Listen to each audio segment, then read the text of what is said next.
दिल्ली को अपना नया मुख्यमंत्री मिल गया है। रेखा गुप्ता ने मुख्यमंत्री पद की शपथ ले ली है और दिल्ली में 27 साल बाद बीजेपी की सरकार बनी है। बीजेपी ने मुख्यमंत्री के तौर पर रेखा गुप्ता को चुना और रेखा गुप्ता की कैबिनेट में 6 मंत्री भी शामिल हुए। राष्ट्रपति ने इन 6 मंत्रियों के शपथ ग्रहण को मंजूरी दी और इन्हीं मंत्रियों में से एक नया चेहरा रविंद्र इंद्राज सिंह भी सामने आए, जो बवाना से विधायक हैं और रविंद्र इंद्राज का नाम सीएम रेस में भी चल रहा था। लेकिन लोगों के मन में सवाल है कि रविंद्र इंद्राज पर इतना फोकस क्यों किया गया, यानी पार्टी ने इन पर इतना भरोसा क्यों जताया, ये बड़ा सवाल है। आखिर कौन है बीजेपी के विधायक रविंद्र इंद्राज जिन्हें दिल्ली कैबिनेट में मंत्री बनाया गया? दिल्ली विधानसभा में भारी बहुमत की जीत के बाद बीजेपी ने मुख्यमंत्री का चेहरा चुन लिया है। बीते दिन विधायक दल की बैठक के बाद बीजेपी ने रेखा गुप्ता को दिल्ली का नया सीएम बनाने की घोषणा कर दी।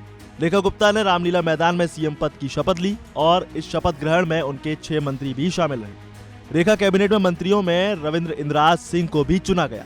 अब कौन है ये रविंद्र इंद्राज सिंह, ये भी सुनिए। रविंद्र कुमार ने नॉर्थ दिल्ली की बवाना विधानसभा से जीत दर्ज की है और अब रेखा कैबिनेट का हिस्सा बन चुके हैं। रेखा गुप्ता ने जहां मुख्यमंत्री पद की शपथ ली तो वहीं रविंद्र इंद्राज ने भी मंत्री पद की शपथ ली।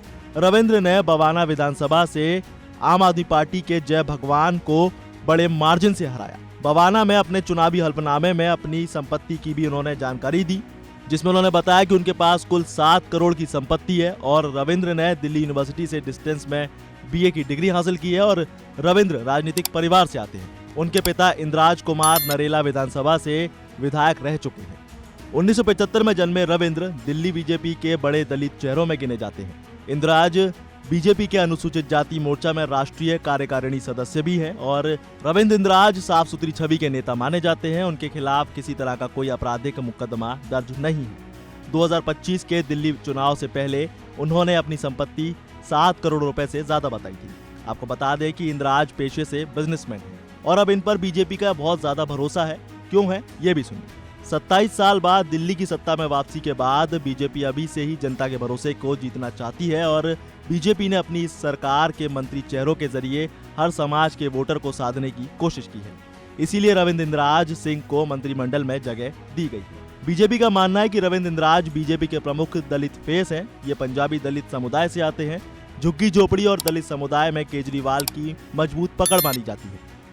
विधानसभा चुनाव में काफी मशक्कत के बाद भी बीजेपी को दलित समुदाय का वोट नहीं मिला था। ऐसे में आने वाले दिनों के लिए रविंद्र इंद्राज सिंह बीजेपी के लिए फायदेमंद साबित हो सकते हैं और इसीलिए इस बार दिल्ली देहात की सभी 10 सीटों पर बीजेपी को जीत मिली और ऐसे में पार्टी ने इंद्राज को मंत्री बनाकर रिटर्न गिफ्ट दिया है। तो अब देखने वाली बात यह होगी कि जिस तरह से आम आदमी पार्टी ने दिल्ली में काम किए, क्या रविंद्र इंद्राज सिंह भी उस तरह से काम कर पाएंगे रेखा गुप्ता की कैबिनेट में रहकर? ये देखना बेहद दिलचस्प होगा। फिलहाल इस खबर में बस इतना ही। ज्यादा जानकारी के लिए बने रहिए वन इंडिया हिंदी के साथ और वीडियो को लाइक शेयर और कमेंट करना ना भूलें।